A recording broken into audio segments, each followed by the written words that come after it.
Serious lang. So, ayan, magandang tanghali sa inyo, mga kainay.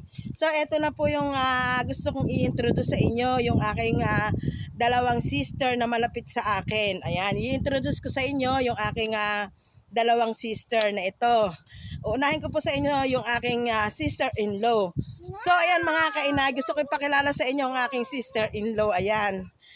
Siya po kasi ay nangangailangan na matinding tulong ngayon. Kasi po siya kalalayan na sa mental.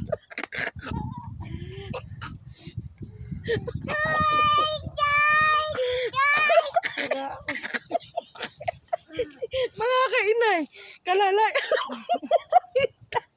Kaya po Buti pa sinabi mo. Lalaya sa ulo. Mental ka agad. kumaingay mga ano sa video ito.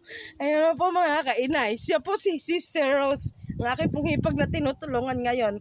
Kaya yun po. Kung may maitutulong po kayo, ay open po na kayo tumulong. Seryoso ko eh. Tapos ikaw naman eh. Pangalawa naman po, gusto ko i-introduce sa inyo po yung aking sister talaga. Ito po. Ito naman po, sister ko. Nagtodroga po kasi ito.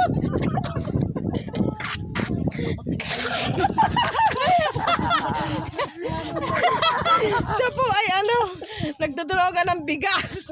Miyami ako kasi ngumangata po siya ng bigas. Kaya mga kainay, siya po yung nangangailangan kung sino po may mabuting kalooban na magbibigay po ng isang bultong bigas para hindi niya pong inangata ng hilaw yung bigas. Mga kainay, yun lang po at marami pong salamat.